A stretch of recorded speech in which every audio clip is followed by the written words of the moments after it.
반갑습니다. 오늘은 WICO 월드 인벤션 크리에이티브 올림픽 이번 대회에 대해서 설명해 주실 두 분 나와주셨습니다. 인사해 주세요. 안녕하세요.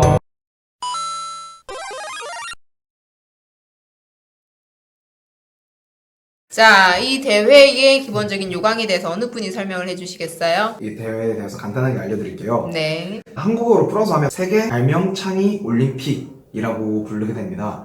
근데 이 대회는 항상 대한민국 수도인 서울에서 열리게 되는 대회인데요. 이 대회의 설명을 그대로 읽어드려보자면 전 세계의 창의적이고 혁신적인 신기술 아이디어를 공개하고 연구 논문을 발표하며 소통과 교류를 통한 사이언스 올림픽으로 세계 20개국에서 1000여 명이 참가하는 글로벌 발명 축제입니다 라고 되어 있습니다.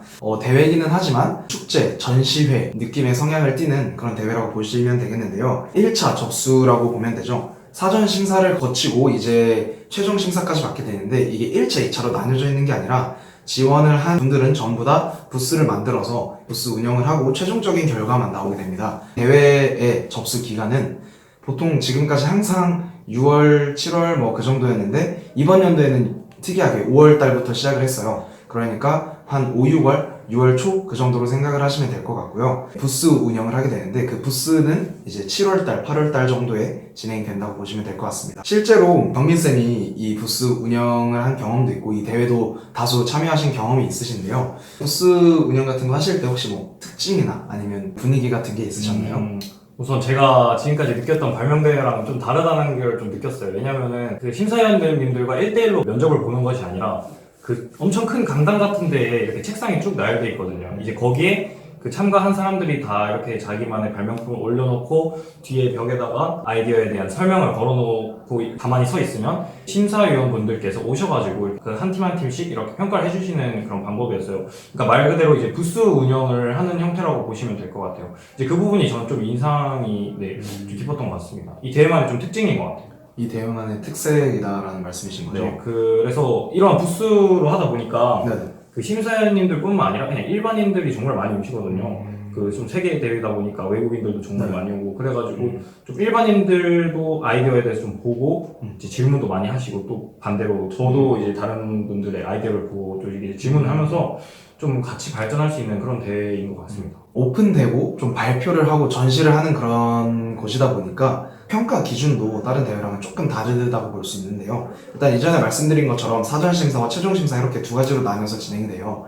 물론 나중에는 총점을 합쳐서 심사가 되는 것 같지만 혹시 어떤 부분에서 조금 더 중심적으로 본다라는 느낌이 조금 드셨는지. 이 대회는 다른 대회들과 다르게 1차에서 평가를 따로 하지는 않습니다. 그러니까 1차라는 것이 접수를 한 것을 1차로 판단을 하고 이제 그 부스에서 심사위원님들이 평가를 하게 되면 이제 그것이 최종 평가가 되는 이제 전반적으로 봤을 때는 어떤 부분에 조금 더 많이 생각을 하고 보는 것 같았나요? 창의성을 본다던가 경제성 이런 것들은 다른 대회와 모두 동의를 하고요. 제가 느낀 개인 경험상은 이제 저 같은 경우에는 다른 대회에 출전했던 아이디어를 다른 심사위원님들께 피드백을 받고 그 피드백을 바탕으로 좀 개선을 좀 시켰거든요.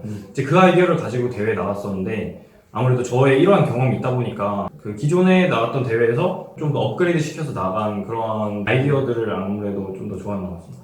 네, 아무래도 이 대회 사전 심사 평가 기준이 올라와 있는 걸 보면 아이디어가 50%의 비중을 차지합니다. 그러니까 이제 다른 대회들처럼 이 아이디어가 얼마나 참신하고 독특한지를 많이 보시는 거죠. 최종 심사, 그러니까 이제 전시를 할 때 심사위원분들이 돌아다니시면서 보게 되는 그 심사에서는 발표를 50% 보게 됩니다. 그러니까 이 대회 같은 경우에는 독특하고 창의적이고 혁신적인 그런 아이디어를 가지고 얼마나 더 명확하고 이해하기 쉽게 설명을 할 수 있는지가 중요한 그런 대회라고 보면 될 것 같습니다. 제가 한마디 하고 싶은 게 있는데요. 좀 혼란이 올 수 있을 것 같아서 이제 정리해드리자면 제가 아까 1차는 출전만 하면은 무조건 된다고 말씀드렸잖아요. 근데 이제 출전되는 거는 출전되는 거에 별개고 아이디어에 대한 설명서나 이런 것들의 이제 아이디어성 50을 보는 거는 이제 달라지지 않는 사실이기 때문에 지원서를 막 대충 쓴다거나 그렇게 하시면은 안 된다는 충고를 해드리고 싶습니다. 더불어서 설명을 드리자면 특이하게 청소년부와 기업부로 나뉘어서 진행이 돼요. 그래서 아무래도 발표 같은 걸 할 때 부스 운영을 할 때 청소년들만 보는 게 아니라 기업에서 나온 작품들도 볼 수 있으니까 조금 더 높은 퀄리티의 작품들도 함께 볼 수 있지 않을까 하는 생각이 듭니다. 또한 이 대회 같은 경우에는 특이하다고 해야 될까요? 이 대회만의 특색이라고 볼 수 있을 것 같은데 국제 대회다 보니까 많은 사람들이 몰리게 되잖아요. 그래서 이 대회 같은 경우에는 참가비가 국내 학생의 경우에는 50만 원이 필요하게 됩니다. 이제 심사 비용까지 이렇게 합쳐서 진행이 되는. 경민쌤 그때 단체로 나갔어요? 개인으로 나갔어요? 저는 단체로 나갔습니다. 아무래도 저도 50만 원을 혼자 내기서는 저는 좀 부담스럽기 때문에 그래야 되겠네. 이제 50만 원이면은 아이디어 하나당 50만 원이기 때문에 개인이 나가도 50만 원이고 팀이 5명이 나가도 50만 원이기 때문에 저 같은 경우에는 이제 저 포함해서 5명 해가지고 개인당 10만 원씩 내서 이렇게 출전을 했습니다. 작품도 몇 개를 내든 상관없습니다. 돈만 있으면. 그리고 이제 그게 좀 중요하긴 해요. 이게 심지어 5작품 이상 내면 이제 6작품부터는 조금씩 더 싸지는 그런 경향도 있고 이제 팀으로 나가도 되고 하기 때문에 그런 점들을 검토해보시고 나가실 수 있을 것 같다는 생각이 듭니다. 그리고 이 대회에 좀 어떻게 보면 가장 중요하다고 볼 수 있는 부분이 한 가지 있는데요. 수상 비율이 일단 100%입니다. 모두가 일단은 나가면 수상을 받을 수 있어요. 금상이 상위 30%, 그 다음 40%가 은상, 그 다음 30%가 동상이 의미가 있습니다. 그래서 제가 이런 부분에 대해서 이거는 좀 상을 받는데 의미가 좀 떨어지지 않을까 해서 담당자께 여쭤봤더니 아무래도 국제대회다 보니까 국제에서 정말 멀리서도 오더라고요. 인도에서도 오고 뭐 맞아요, 정말 맞아요. 세계 각지에서 오는데 그러한 좀 사람들을 좀 배려하기 위해서 그렇게 하셨다고 그러면 경쟁할 때 그 다른 나라 사람들을 그 작품하고 같이 경쟁하는 거예요? 이거는 저는 정확히 관계자가 아니라 정확히 잘 모르는데 제가 느낀 바를 말씀드리자면 우선 시상식 때 시상부터를 좀 따로 해요. 그러니까 국내하고 네, 아, 국내 해외에서 온 학생들과 사람들. 해외 학생들을 시상을 좀 따로 하는 것 같아요. 그러니까 제가 시상식을 한다고 해서 갔는데 어떤 좀 큰 강당에서 시상식을 하고 있었거든요. 네네. 제가 기다려도 제 차례가 안 와서 여쭤봤는데 국내 학생들은 시상을 그냥 상장과 메달만 따로 받고 따로 올라가지는 않고 수상을 한 것 같더라고요. 이제 그런 면을 좀 봤을 때 아무래도 국내 학생과 국외 학생과의 좀 차별점이 좀 확실히 있는 것 같습니다. 근데 궁금한 게 네. 전원을 다 상을 준다 그랬잖아요. 네. 근데 작품성이 좀 떨어지는 대상자들도 있지 않을까요? 그래서 저도 그 부분이 의아해서 이제 여쭤봤던 거였는데 또 제가 느낀 거가 한 가지 더 있는데요.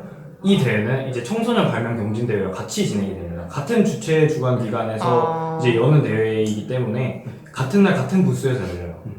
저 같은 경우에는 청소년 발명 경진대도 붙고 이 대회도 출전을 했는데 청소년 발명 경진대 붙으면은 이 대회를 나가라고 이렇게 메일이 와요. 추천하고 하라고 네네. 메일이 오는데 물론 청소년 발명 경진대 붙어야지 이 대회 나갈 수 있는 건 아니지만 제가 느꼈을 때는 청소년 발명 경진대도 나가면서 이 대회를 나가면 둘 다 좀 수상의 비율이 올라가고 상격이 좀 높아진다는 좀 느낌을 받았어요. 이거는 확실한 건 아닙니다. 그러니까 청소년 발명 경진 대회는 청소년 발명 아이디어 경진 대회 이걸 네, 말씀하시는 맞습니다. 거죠? 동시 출전이 가능하다. 네, 동진 출전이 가능합니다. 아, 이건 좋은 거네. 마지막으로 한번 정리를 해보자면 금액이라는 그 진입 장벽이 높은 만큼 어느 정도 좀 다양하고 또 국제적인 그런 사람들이 많이 오는 대회이고 전시의 느낌을 띠기 때문에 발표도 어느 정도 중요하다라는 점, 그리고 같은 협회인 한국대학발명협회에서 운영하고 있는 청소년 발명 아이디어 경진대회를 함께 나가면 어떻게 보면 뭐 1타 2피라고도 볼 수 있겠죠. 그런 식으로 함께 다양한 경험을 할 수 있는 그런 대회라고 말씀을 드리면 될 것 같습니다. 기업에서도 이제 오기도 하고 국제적으로 오니까 조금 더 본인의 어떤 안목을 넓힐 수 있는 기회가 되지 않을까 하는 생각이 듭니다. 제일 좋은 거는 전시인 것 같아요. 네. 네, 두루두루 보고 질문할 수 있고 다른 사람들 거. 사실 아이디어를 가지고 있는 것보다 더 중요한 게 얼마나 잘 표현을 하느냐인데 이런 점에서 본인의 역량을 키울 수 있는 대회이지 않을까 하는 생각이 들어요. 네, 알겠습니다. 오늘 여기까지 하고 다음 시간에 다음 대회로 다시 찾아뵙겠습니다. 자, 수고하셨습니다. 수고하셨습니다. 안녕.